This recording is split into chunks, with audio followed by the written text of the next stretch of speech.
Hello and welcome to the Afterspark podcast, an episode-by-episode recap of the Generation 1 Transformers cartoon.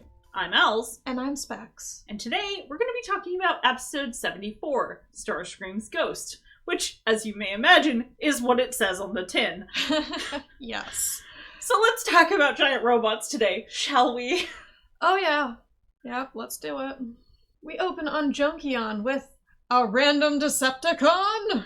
We then cut to the disembodied voice of Galvatron berating a random Skuxoid, which are those kind of lizardy aliens that have popped up a few times. Yep. They have some size issues going on in this series. They have a lot of things going on in this series. They literally forgot to add Galvatron to this shot, so, like, this dude is cowering in front of an empty throne. That is berating him. Yes, yes. So, Galvatron then answers the question of who the hell that random Decepticon was earlier, which is Octane, who we are informed is a traitor.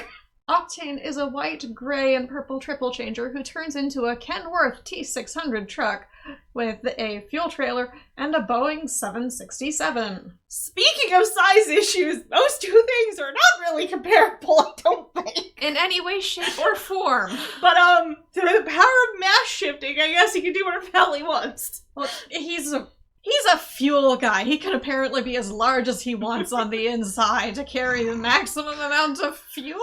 I'm sorry. Octane truly just turns into the TARDIS, apparently. Apparently. Alright, so yeah, Galvatron sends the Skuxoid off to kill Octane. I feel the need to point out that while telling him this, Galvatron says, and I quote, "I hate liars and double dealers." To which I must say, yes sir, Kettle sir. The Skuxoid attempts his assassination by putting a bomb in with the rest of the Triple Changer's ship's cargo, because Octane has been collecting junk from Junkion, with apparently the full knowledge of Junkion, since there's one helping him? Octane takes off, taking the time to carefully adjust his view screen to a pinup model. Predictably, his ship explodes, but it fails to kill him. He is picked up by a random ship of aliens who, after very nicely offering him some rather unappealing sustenance, drop him off at Autobot City at his request. In the next shot, we see him walking around with Sandstorm. Sandstorm is an Autobot triple changer with a red, yellow, and gray color scheme who turns into a dune buggy and a rescue helicopter. The exact model of this helicopter is nicknamed the Super Jolly Green Giant, and I think it's criminal they didn't do a green color scheme for him. I mean, they would have had to have given him a different name, considering the Sandstorm thing. I'm just saying, I think that would have definitely been the theme I went with. I mean, maybe Wood Chipper would have been a better name for fun, that. I think. That would have been fun. Maybe. So these two, at least from what I remember back on fanfiction.net forever and ever ago, was that they were frequently shipped together. But AO3 only has like 15 pieces of fanfiction with them shipped together, and it's just like, oh wow. I don't know if it's just there's less G1 content on AO3 because AO3 tends to have a lot more newer stuff and people haven't moved over or what. Yeah. So the background is all over the place in this scene, which is definitely taking place on a bright, sunny day, but randomly there's just like a night sky as a background briefly. Or space. Yeah. It really could be either one. So Octane trips over a rock while walking, saying he heard something, while Sandstorm ribs him about it and tells him it's normal for him to be jittery, when Octane insists he's being watched. Shocking no one, there are Decepticons in them there giant bushes. The Combaticons have apparently been hiding out to watch all of this play out. I guess they were sent by Galvatron after the assassination. We don't know how they got here or why, but yeah. Sandstorm proceeds to be a little shit, implying that Octane is old and needs more extensive repairs after his little explosion accident earlier. Octane takes some offense at this and takes off in plane mode. Sandstorm follows behind in helicopter mode, and he's like emitting smoke or dust or something all the way. I am convinced he did this to oogle Octane's aft in plane mode. Apparently they're showing off for each other as they proceed to race down a mountain in their vehicle modes afterward. To which Octane won their air race and Sandstorm won the ground race, apparently. Well, Sandstorm's a lot more agile as a dune buggy than the fucking tanker truck. And I'm pretty sure Boeing 767 or 737, I don't remember which one it was. 67, yeah. Would be able to fly faster than a helicopter. Yeah, helicopters are not winning an airspeed race, guys. Oh. The Combaticons begin firing on the two of them. Octane commenting that they're shooting at him specifically. Sandstorm's response to this is peeking around the corner and happily waving at their assailants. The two escape when Sandstorm is able to obfuscate the Combaticons' view with his smoke, and Octane hops in Sandstorm's helicopter mode. Again, I remind you, he can turn into a passenger plane. That is very large. The idea of him getting into a helicopter is so funny. Well, look, we already had hoist and grapples vehicle mode at one point. This is not the first time we've had weird mass-shifting garbage happen. Yeah. In space, Sandstorm and Octane enter some sort of galactic eatery. They're at the equivalent of a space truck stop because they apparently stopped to get an actual spaceship at some point. So why are they in space? We don't know. They're just in space now. Roll with it.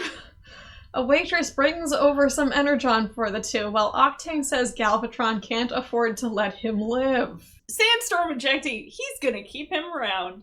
Alright, I concede. They're married and no one can convince me otherwise. Also, I think this means Octane is a fellow disaster bi, considering he had a lady pinup earlier. And the Skeksoid from before takes aim at Octane, but manages to miss spectacularly when another customer mistakes him for a waitress and shoves his gun down. Leading to the shot ping-ponging around, hitting meals, knocking over alien chefs. They're in chef's hats, so they gotta be chefs. And hitting other diners. He drops the gun, and another alien picks it up and eats it. Well, that's, I guess, a tasty meal. Octane and Sandstorm really don't seem to notice any of this shit going on in the background. They're super focused on each other, guys. They're on a date at a space dive bar.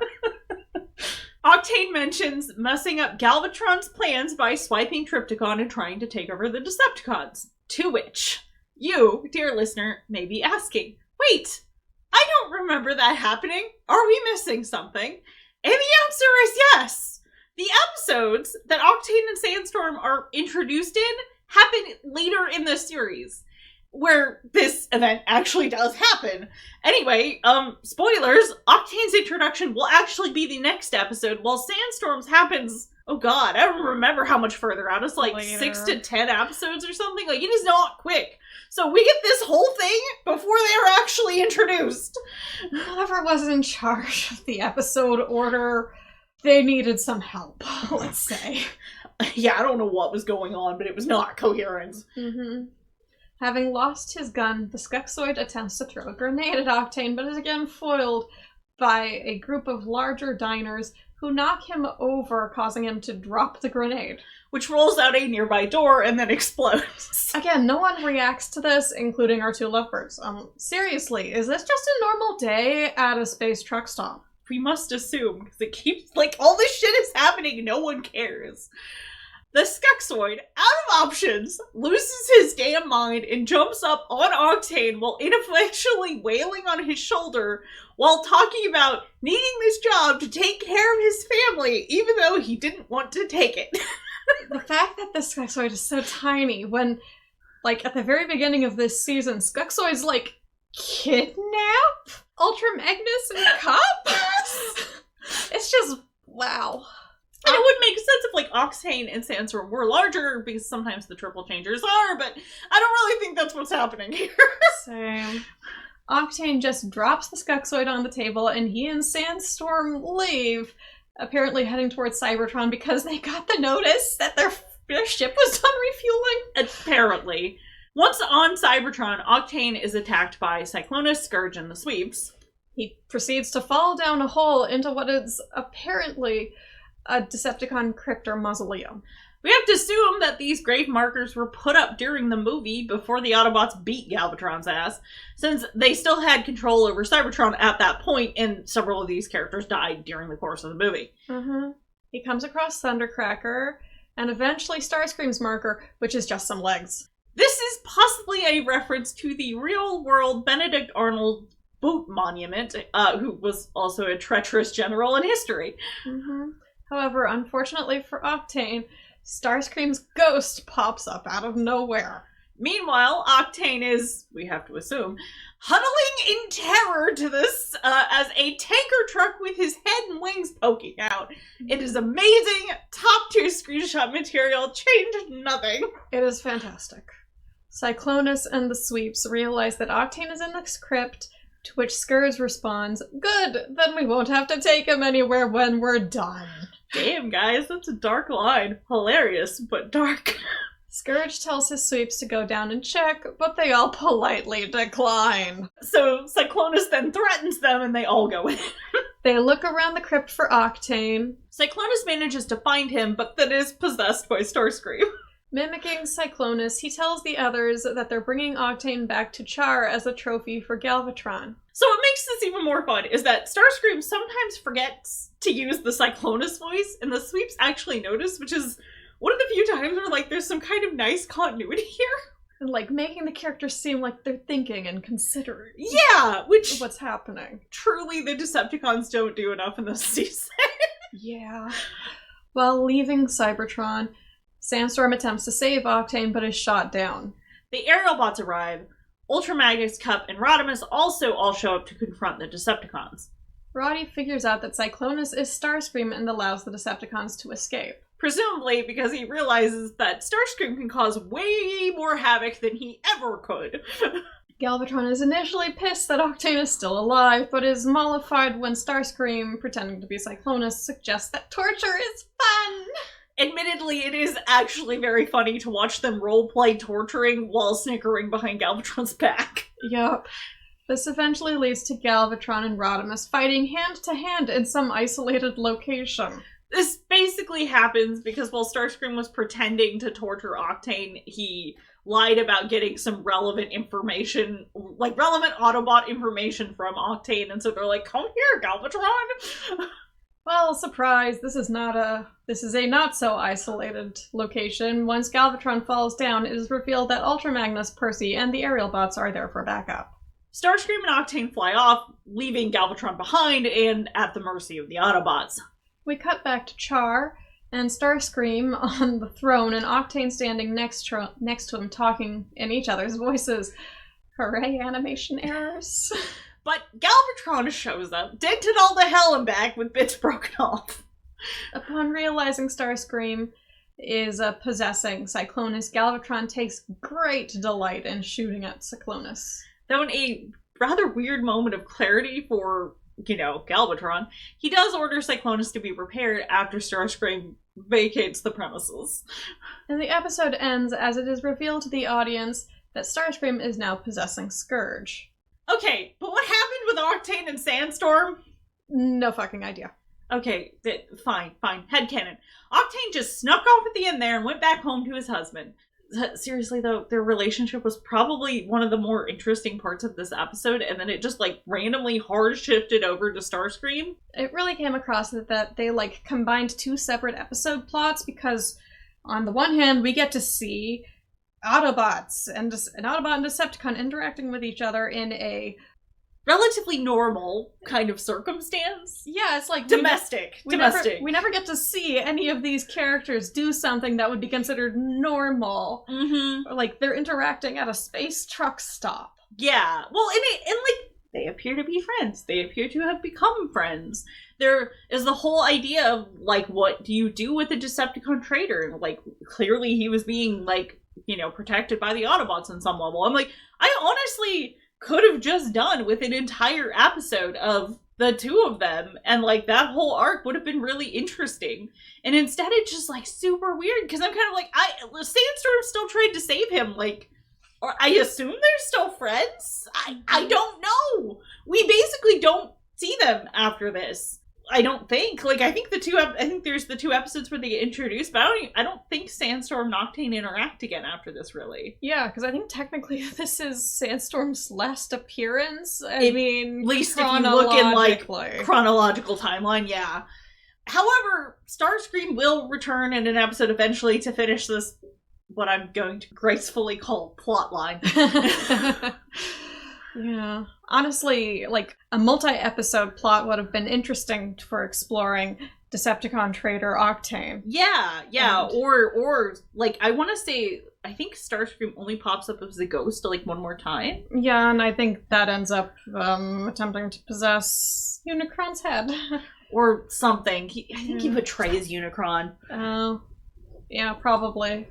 So join us next time for episode 75, Thief in the Night. So Trypticon returns. Yay!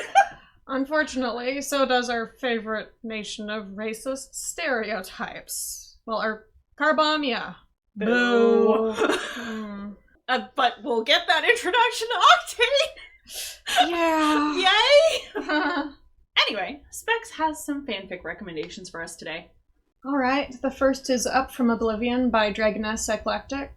It's G1 cartoon related, rated T. It's Gen, there's no pairings happening here. And our character is Starscream.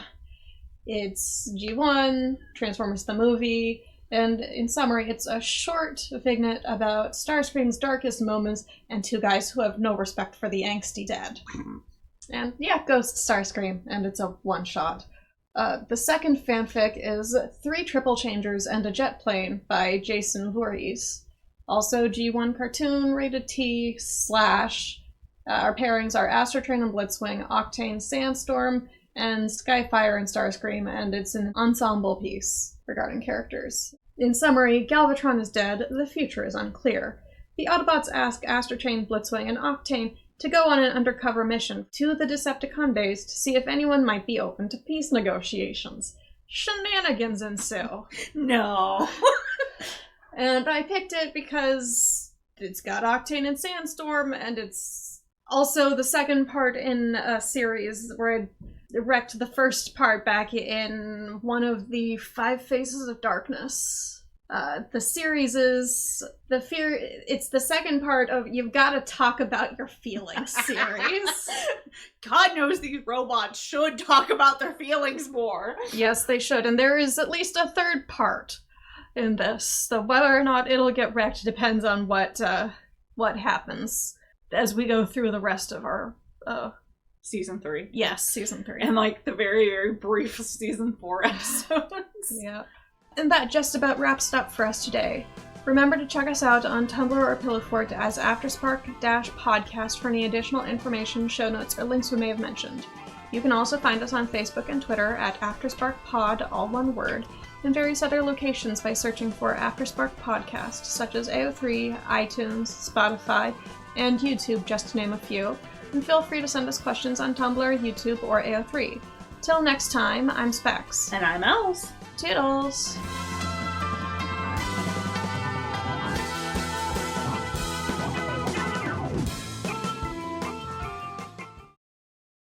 But I can't move her! Look at her! She's so cute! She's snoozing.